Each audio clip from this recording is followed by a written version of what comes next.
if your criteria for meeting a long-term partner especially is just how attractive they are, okay, well then how good of a partner will they be? How good of a mother will they be? I mean, if you're willing to say, well, I'm going to ignore all those things just to get this highly attractive woman, then okay, well, at some point you're either going to decide, okay, well, she's beautiful, but she's not right for these other reasons, and then you're going to have to break up, and that's going to be rough on both of you. It's better to really figure out what it is that you want, how long you want it for, and make decisions that line up with those goals.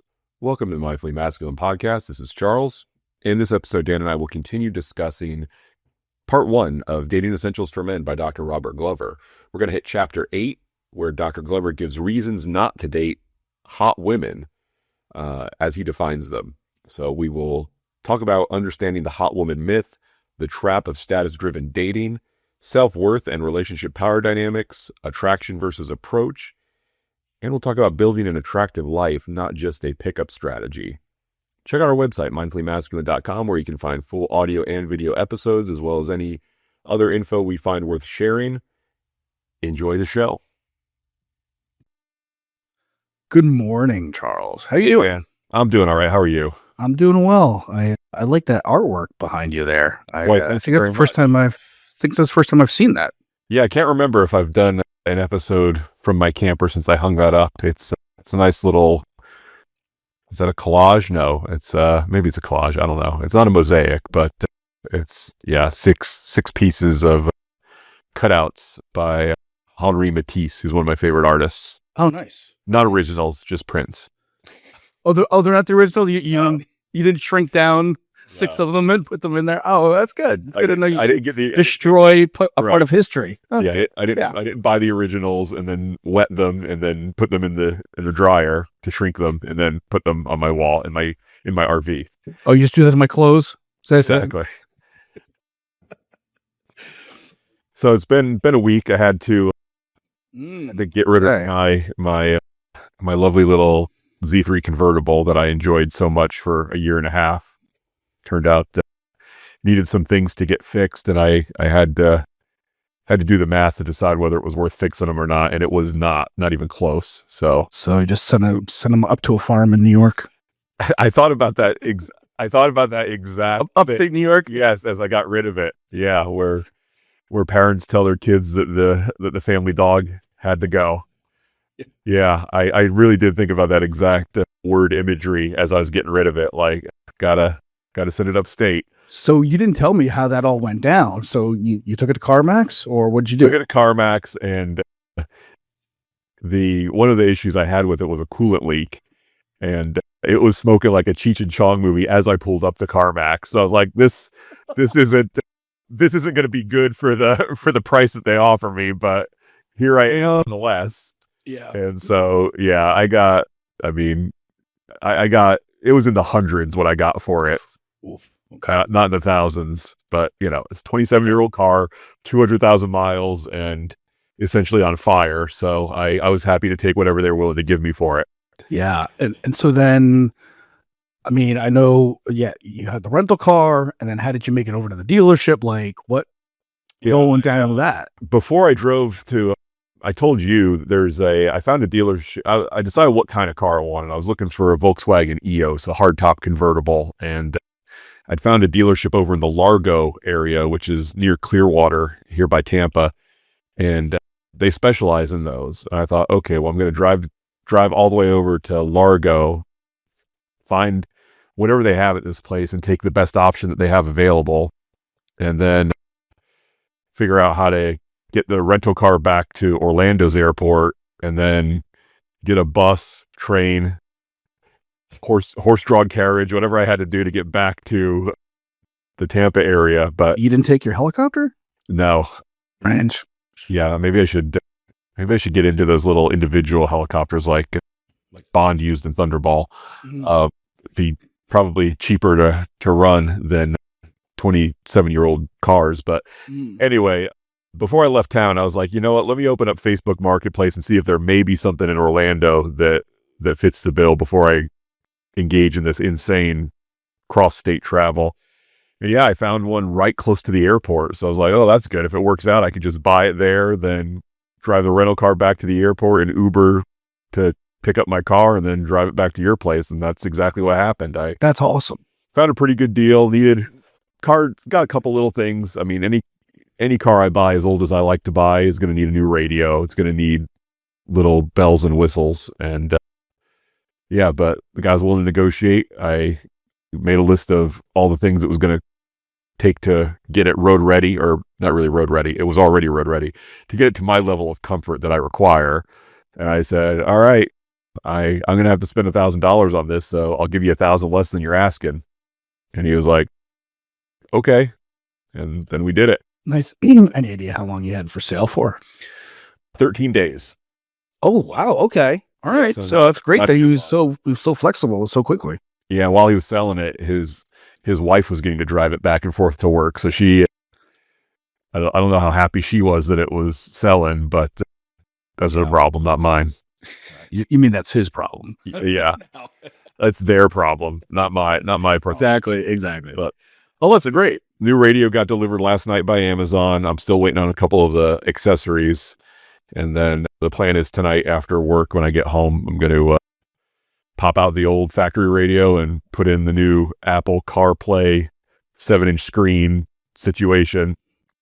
Because that's the first thing I do. Whenever I get a new used car, the first thing I do is put in a decent radio. Yeah. Very nice. Gonna do that tonight. And drove with the top down quite a bit yesterday. Stopped, decided to treat myself to a Shake Shack lunch on the way out of Orlando. I haven't been there in months and months. And so I stopped and got a burger. And yeah, it's fun having, I had an issue with my old car for a while where one of the power window on the passenger side wouldn't go down. And so I would not ride with the top down with a window stuck up. That looks insane. So I wasn't willing to do that. Yeah. But no such problem anymore with the new one. So I'm driving with the top down quite a bit. I mean, the other thing I really like is the sound system in my Z3 was never really capable of making the podcast or the music I was listening to loud enough where I could actually hear and enjoy it while the top was down. But this new one's got speakers all over the place and they're pretty loud, so I can ride with the top down and listen to music. Yeah, it's a big difference. Yeah, definitely. So anyway, great, congratulations. Thanks. I got a lot of travel coming up in the month of March. We're recording this on February 27th, and I've got at least one road trip up to the Atlanta area, and I'll enjoy making that with the new wheels. It's also nice I've got a car that's 11 years newer and 105,000 miles newer, so I can drive with much more confidence than the last one. Yeah, but I would say so. I still am pretty addicted to this idea of buying fun, cheap cars for cash, not having to have a monthly payment, and then driving it for a few years. And then when it gives up the ghost, then I have a stressful 3 days every couple of years to find a new car. But the rest of the time is great. I don't have to worry about high insurance or car payments or debt on a car or anything like that. And I get to drive something that's fun. Hey, most of us have stressful few days every week. So every couple of years, no problem. Sign me up. There you go. Yeah, I'll take that plan as long as I can. All right, so let's get into chapter 8 in Dating Essentials for Men. Here's where Dr. Glover lists out the many, many reasons why we should not pursue what he defines as hot women. And I think we alluded to this at the end of the last episode, where the word hot has a lot of baggage, a lot of connotation. You sit down 10 guys and say, tell me what makes a hot woman. You'll get 10 different answers, basically. So that's included with what Dr. Glover is calling a hot woman. I think I mentioned last week that I thought when he says hot, what he really means is vain. Yeah. But really, I mean, I think what he's really talking about is a woman whose physical beauty or physical appearance makes her an outlier in a way that she feels the need to treat her own appearance quite differently than most women, and the men she encounters also find it necessary to treat her differently than they would treat most women. And she allows that to happen. That's, I think, the key here too. Like what you said, her being vain, because Yeah. you can still be really care about your appearance, but then have a lot of other wonderful qualities that are still going on and that you focus on. And it's not like you don't let the looks take the driver's seat here in terms of your day-to-day life and your interaction. So I think what you had said is very accurate here in terms of somebody who's vain on top of having an outlier of looks, so to speak. Yeah, I think really what he's alluding to is someone who is, yeah, really investing time, effort, money, mm, in remaining at this very high level of physical appearance because of what they feel that it brings them. And so Mhm, mhm. if they're really investing heavily in maintaining, I've got to be a top 10%, top 5% woman when it comes to physical appearance. That is a choice, and that is a life that, you know, many attractive women do choose for themselves, but I can't imagine that being around it is a lot of fun. I've never dated a woman that, when he goes down the list of what makes these women the way that they are, Yeah. I'm glad to say I've never dated one of them who was that into cultivating her appearance all the time, and then had some of the negative baggage that we're going to get into as a result of that. Yeah. I can say the same, that I've been fairly lucky with that. I mean, I've dated some people who are close to that, but not entirely would check off all of these. Was it 20 different criteria of why dating a hot woman is not a good idea? Yeah. Mm, yeah. Yeah. So he does get into some one weird thing where he's like, at the beginning of the chapter, he's like, "In all the books that I've read on pickup and seduction, no guy has ever really come across and said, what's the advantage of dating such an attractive woman?" And it's like, okay, well, in your whole chapter on diaphragmic breathing, you never laid out, why do people need to breathe anyway? Nobody ever has explained to me why do people want to breathe?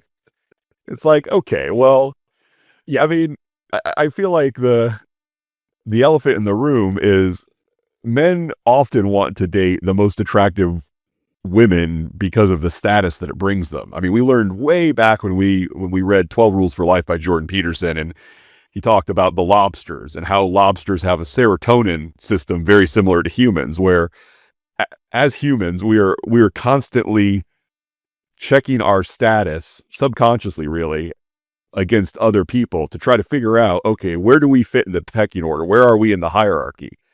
And the same reason that guys want to date very attractive women is the same reason they want to drive nice cars, they want to have nice houses, they want to have prestigious jobs, they want to wear a Rolex or a Yeah. Audemars Piguet on their wrist. I mean, yeah, you feel better about yourself when you think, I've got something other people want. They can't get it, but I did. And I think a lot of that is what drives men to have the attitude of, I want to date this really insane outlier beauty because of how people will think about me if I do. Right. I think the key to think about, though, is if that's why you want to date somebody at that level, it's difficult then to expect other qualities to necessarily be there, right? So you're not looking for your shiny watch or your Ferrari that you're driving to also make you feel Yeah. like loved and appreciated and be a good companion. Like it's kind of it's not multi-dimensional, right? And it's a very transactional type of relationship at that point when you are really isolating it down to that one aspect, right? So that's where I think you can kind of get in trouble, is if you're expecting more out of the relationship that you're building based on that one aspect. Yeah, I certainly agree with that. And yeah, there's no guarantee that, I would say quite the opposite is probably true, that the if your criteria for meeting a long-term partner especially is just how attractive they are, okay, well then how how good of a partner will they be? How good of a mother will they be? I mean, if you're willing to say, well, I'm going to ignore all those things just to get this highly attractive woman, then okay, well, at some point you're either going to decide, okay, well, she's beautiful, but she's not right for these other reasons, and then you're going to have to break up, and that's going to be rough on both of you. It's better to really figure out what it is that you want, how long you want it for, and make decisions that line up with those goals. I mean, if you just want to have the prettiest girl on your arm for a party or something like that, then okay, maybe that's fine. It's not a decision I would make though, because I being stuck next to somebody who's really good looking, but we can't have a fun conversation for the whole night.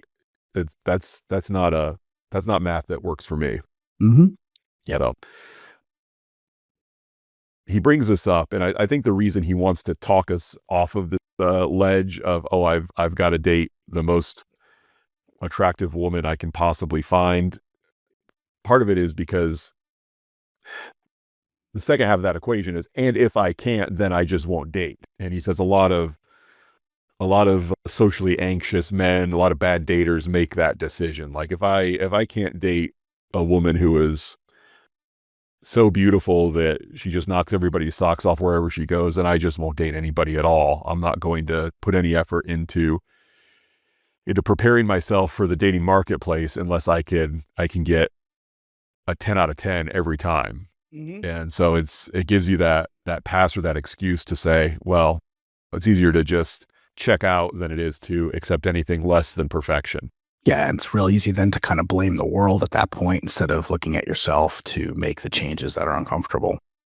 Yeah. And so toward the bottom of this page that I'm on right now, he does go in a little bit more detail on his definition. He says, my definition of a hot woman is a woman who needs to be noticed and validated for her physical appearance. This is not the same as having natural attractiveness or wanting to look nice. So yeah, based on that definition, I think he and I are mostly aligned with what he's talking about. A woman who needs to be noticed and validated for her physical appearance. Um, it is a fact that you should date people that you are attracted to, both men and women.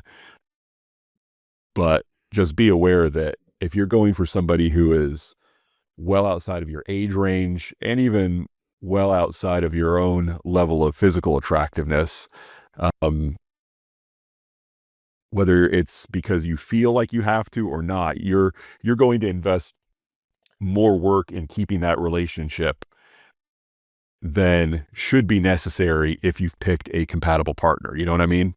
Sure. And if you find yourself over investing effort into a relationship just because you think, oh, she's so pretty, to keep her around, I've got to do all these things to please her and keep her happy. That is behavior that will turn off a woman. Putting all that effort in to try to keep her pleased and happy so that she won't leave you, it just reeks of desperation. And it's like, oof, this is not what I signed up for. Right. Yeah. I mean, and then at that point, you've basically just devalued yourself, and there's a lot less in it for her at that point. Correct. You've revealed yourself to be not, by your own behavior, you revealed yourself to be not as valuable as she is in this relationship equation. And everybody wants to feel like their partner is as valuable or more valuable than they are. Or valuable in different ways, right? Like, so they might bring a different aspect of your life to the table that you're not the best at, right? And and so I don't look at it as somebody's more valuable than another. For me, it's what's valuable for me and to bring at what I'm looking for in my life. And a lot of those things are things that like I may not be good at, or things I want to cultivate. And that's kind of what I look for in a partner. And I'm hoping that the partner that I'm with also looks at and says, hey, listen, I'm good in these things, but I'm not necessarily as valuable or as competent in these other things, and this is what Dan brings to me. Yeah, maybe valuable is too big of a term to use in this context. I'm okay with that. I would say I don't feel like attractive is the right word either, but But basically, like, yeah, if you're communicating through mostly your actions, not your words, something along the lines of you're the prize and I'm lucky to have you and I'm going to work and do whatever I have to please you so that you'll stick around. If that's picked up, then the other person is going to be like, "Well, wait a second. They're treating me like I'm better than them. What if I'm actually better than them? I don't want to be in that relationship where this person's treating Yeah. held into my butler to keep me Yeah, happy." right. Like, yeah, I think when you start throwing around words like value and better or whatever, it's kind of a blanket term, and it's kind of like it's I I don't think one human is necessarily more valuable or better than another, right? It's what kind of fit are they for me? That's the way I look at it anyway. Is hey, are they in terms of the things that I've identified that are important to me and identified that are important to her? Do we how do we enhance or make the other person's life better in that respect? Yes, but I mean, I can't. I mean, That's I'm the thing is, to me, you go, oh, this person's valuable. So it's like to me, that would be saying like somebody in Hollywood is just like because they've been successful, they've been on TV and movies, and that's something that's really I hold in high esteem, and they've got a lot of money and they've got a lot of power, like that they are a better person than I am, or they're more valuable. To me, it doesn't like it doesn't mean that they're more valuable than me. Like I don't look at it that way. It's just they are better at the things that they are doing and excelling at than I am for sure. But to say that they're just more valuable, such a like a generalization, I don't like that. yeah, I see what you're saying, and this is getting a bit convoluted, so most of it's going to get cut out. But All right, so let's move on. well, the point I want to make though is even if you were dating, let's say you're dating a woman, you have a partner, a girlfriend, and she is she makes more money than you, she's in better shape than you, she is the most physically attractive woman you've ever dated. She's got a ton of charisma, people like being around her, but when she interacts with you, she's giving you the message of, Dan, you're too good for me, and I'm going to sacrifice all of my values, all of my wants and desires just to keep you around and keep you happy. Then even though she checks off all these other boxes, you're going to look at her and be like, this is not as appealing as I I will thought it agree with that. was. Absolutely. No, if that was the situation I was in, 100% agree with you. Yes. Yeah, Yeah. that's what I'm It's, talking about. I guess, When okay. So I guess maybe we should say it's like how they interpret what they are bringing to the relationship. So, correct. yeah. So even if like you have the opinion that they've got all these wonderful things about them, but mental their mental approach or their state is that they don't feel like they are, and Right. they don't have a lot of like that sense of self-worth, and it's probably a little bit off of what reality is. I agree that can absolutely, yeah, you don't want somebody who's really doesn't love themselves. I mean, that's the way I look at it. So almost, or doesn't recognize, or is so far off base of what reality is in terms of who they are and the values that they have Right. and how good they are.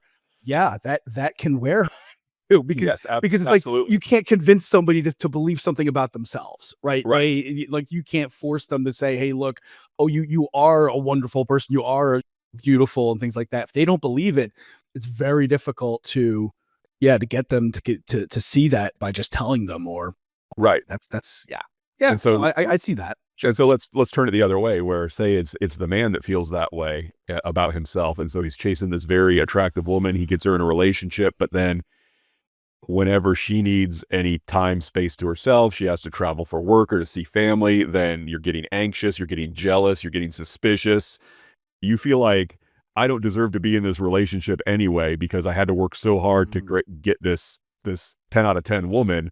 And so now when she is going about living her life or dressing up for work or whatever it is, all these things become opportunities for you to feel not good enough and jealous and anxious and all this stuff. So this is just I'm saying another reason why this pursuit of this woman that you've put up on this pedestal is going to destroy the relationship because you're going to I mean, yeah, if you get her by acting like you're her biggest fan, you're the president of her fan club, then you're going to always be in that role for the rest of your life. And then you realize, oh, she's got other fans too. And what if he's a bigger fan of her than I am? Or what if he acts like he is? And then all this anxiety just wells up to the surface. Yeah, I mean, I think at a base level, that is a level of you're violating somebody's trust in you, and I think you're shaking the security because they are operating from this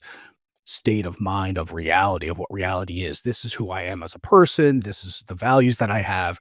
And then if you are behaving so far differently, either above that or below that, at that point, then I know if I was in the other is if shoe was on the other foot and I was in a situation, I would be like, what are you seeing here? Like what world are you living in? Like this is my like this is what I think of myself, and this is and I can understand that there being a little bit of a difference from what I believe about myself and somebody else.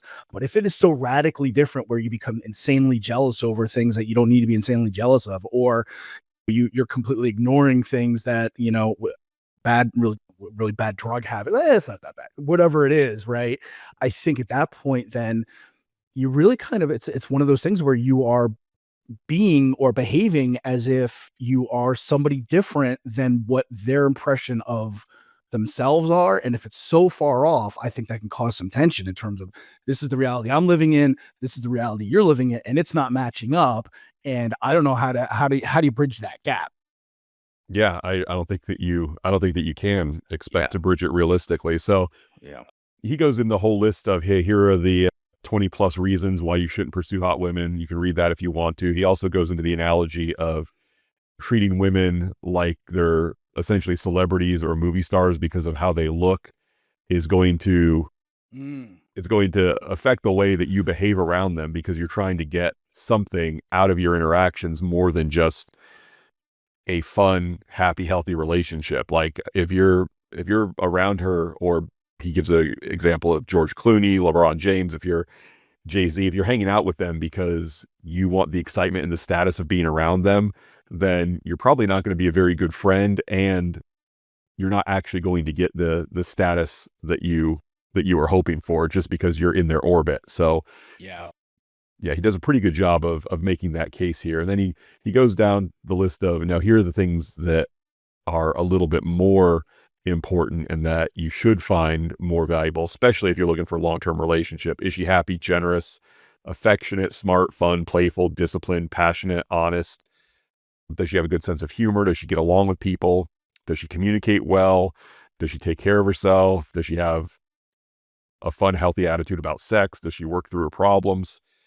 And these are all things that you can't tell about a person by just looking at them. And then he gets into the difference between approach versus attraction, which is one of the most valuable pieces I got out of this book, which the idea of cold approaching women is you going up to a girl, giving her some line to open the conversation, and eventually wanting to get her information or a date with her based solely on what you know, which is how she looks. Yeah, yeah, and he mentions that, yeah, like, that's the worst reason to walk across the room to talk to somebody, right? Yes, Is just purely absolutely. based on attraction. And when he said it that way, it was just like that, and it opened up a little bit of more understanding of where he was coming from for me anyway, and Yeah. really kind of helped put things in perspective where, yeah, that makes no sense whatsoever, right? Like, why would you do that? And versus there are other people who are probably attracted to you, and just you got to kind of open up your eyes and see what's kind of, he says, like, in your orbit, right? In your immediate area, there are probably women that are putting themselves closer to you, even physically, or speaking to you that you maybe have considered just as being friendly to you, and maybe there's actually some more there, but that you've got more in common with, right? And Right. those are the things that you should be exploring and looking into, and not chasing something, but rather looking at what is in front of you, and looking at those open doors that he talks about. Yeah, and I mean, because there's a dynamic there, and power dynamics factor into really every relationship we have, where you're in relationships with people because you hopefully want to bring value to them and they have value that you want as well. And ideally, whether it's professional or personal relationships, you're both bringing things to the table that will benefit each other, and you're not looking to only get or only give, but to have some sort of an equal part with the other person. Where just walking up and introducing yourself and trying to get to know somebody just based on their physical appearance, which a lot of that is completely out of their control. It's just based on, what their parents happen to pass down to them. That does give somebody there's a power imbalance there. What you say, I mean, just being like, I'm going to take my time and my effort and put it into this person based solely on the way they look. Yeah. It feels like just that taking that action on you in and of itself, you're putting them on a pedestal. You're walking into an unbalanced equation just because you've started the interaction only based on how they look. Yeah, and I think a lot of people do that who aren't real social, right? And so, like, I think he one of the nice things is he's really advocating for people to build your own life and being more social. So, if you are out there and out and about, you're going to have a lot more opportunities for other people to signal to you and approach you, and it's going to be less of a more of like a military strike where you're never gonna Right. like leaving the house. And so when you do, you have to like engage and chase somebody, because if you don't, you're never gonna end up meeting anybody because you never put yourself out there. You never put yourself out, and you're never being social. You're not out and you're not changing your route, all these other things that he talks about, right? So I think that really goes to show. So it's a slower process, right? And but it's most likely going to be much more rewarding, and it's going to work out much more often than you just going and striking and trying to chase someone down just based on the way they look, because you only leave the house like a couple times a week. Yeah. And imagine, I mean, there's no other area of your life where you would think it was a good idea to say, okay, I'm never going to practice this skill except when the Really stakes counts. are, yeah, when the stakes are super duper high. Like, Right. I'm going to, I mean, imagine you get into one of those, you win one of those contests where it's like, oh, if you make this shot from half court, you win $100,000. And you're like, I feel like if I practice for it, then I won't really be ready to step up when the pressure's on. So I'm just not going to practice any half court shots until the night I'm on the floor of the Great. basketball, the Great stage. analogy. Yeah. And so Right. I'll just take my shot at that point because I don't want to deprive myself of that high pressure situation that I will surely rise to. It's like, no, you probably won't. So spend your time practicing social interactions in situations where it's not so high pressure. We've talked about that in the last few weeks quite a bit. Make eye contact with people at the mall, say hello to people, say good morning if you're out on a walk, and just get used to doing that. And so when you do encounter a woman who is actually giving you indications that she might be interested in having a conversation with you by the way she's looking, her body language, then it will be much easier for you to start that conversation with someone who's already shown some interest than just going in completely cold from scratch, doing something that you've never done before. Yeah. Yep. So the analogy he always uses is don't don't start banging on doors that may or may not be deadbolted. You don't really know when there are plenty of doors out there. If you know what to look for that are they've already been swung open for you. All you have to do is walk through them, and that's where he makes the distinction of attraction versus approach. Let go of the idea that you have to cold approach people and just learn to recognize the signs that someone's already attracted to you. And then go start a nice conversation with somebody who's already communicated to you that they'd like you to come up to them and start talking. And in the meantime, while you're waiting for that attraction to develop and happen, go do something like whatever it is, distract yourself by going to a coffee shop or looking for some new clothes or something out, going to a bookstore, reading some books, things like that to build yourself up. So it's like a win-win situation at that point, right? You're working on yourself and you're distracting yourself from just sitting around waiting for something to happen, right? Yeah. And we'll get into this more in the next chapter, but something else he talks about is build an attractive lifestyle for yourself. And when you do Mm. that, then it won't be surprising that people are attracted to you and that they're giving off signals that they may be interested in getting to know you. But if you are not building that attractive lifestyle, we'll talk about exactly what that means. If you're not doing that, then you yourself won't believe that people have a reason to be attracted to you, and you will, part of that paradigm effect, that confirmation bias, even when women are looking at you and smiling or holding eye contact, laughing at your jokes, looking your way, standing close to you, when they're doing all these things that are typically signs of attraction, you won't believe that that could possibly be going on. So you'll just miss it constantly and not act on it. Yep. Yep. All right. Let's see. Yeah, his point is also that in his own experience, he's found that when he focused on building up his own lifestyle to be more attractive, he started to have more younger, attractive women putting themselves in his orbit so that he had the opportunity to start conversations with them.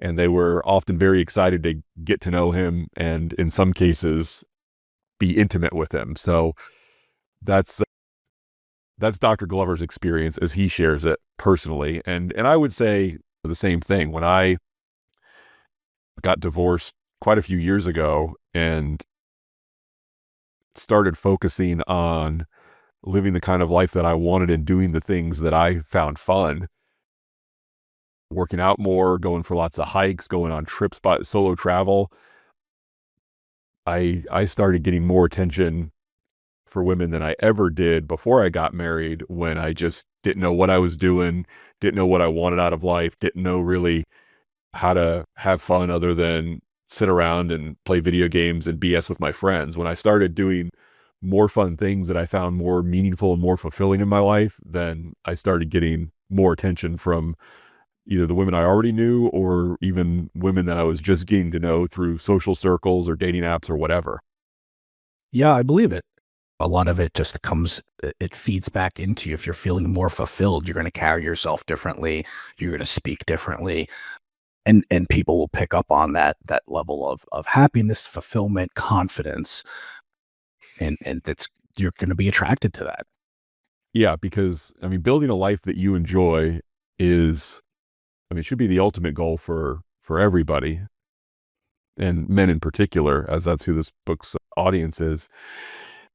You don't want to try to create some sort of a cookie cutter life just because you want other people to be attracted to it. Like, ooh, what are 26-year-old women into now? Let me build a life around the things that I think they'll like, and then they'll come running. It's like that will only work on the most uninteresting, shallow people that you can find. Where building a life that you legitimately enjoy and that you can get meaning out of is going to be the thing that attracts other people with similar interests. And if you have similar interests and similar values, then there's a potential for Yeah. long-term relationship that brings value to both of you. But if you're just trying to do, oh, I hear women like Taylor Swift, for example, so I'm going to pretend like I like Taylor Swift. We Swifties, we can find out we can nose out the fakers quick enough. So Sniff out the fake. absolutely, yes. So don't even try. By those Swifties. Sniff out the fake Swifties. Yeah, so don't even try that, because the real ones, we know. I mean, when Yeah, you guys do have a certain stink. That's for sure. that's right. It's it's Bath and Body Works soaps, deodorants. Yeah, so I'm just saying, don't try to manipulate people into being attracted to your life by building a fake life that you think people will be attracted to. Yeah, it's only gonna last so long.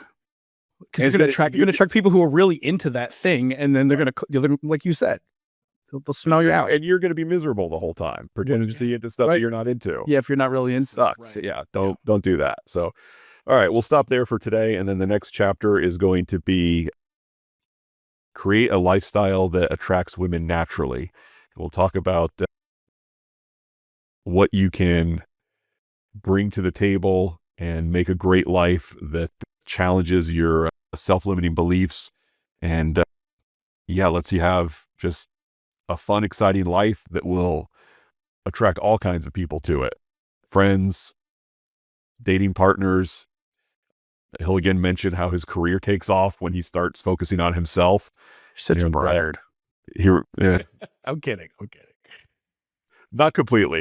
I mean, there are some parts where he gets in his story where it's like, okay. Yeah. I mean, there's one section where he's like, in this chapter we covered today, it's like, don't chase young, hot women. But just so you know, I get young hot women all the time. I mean, there's a little bit of that in his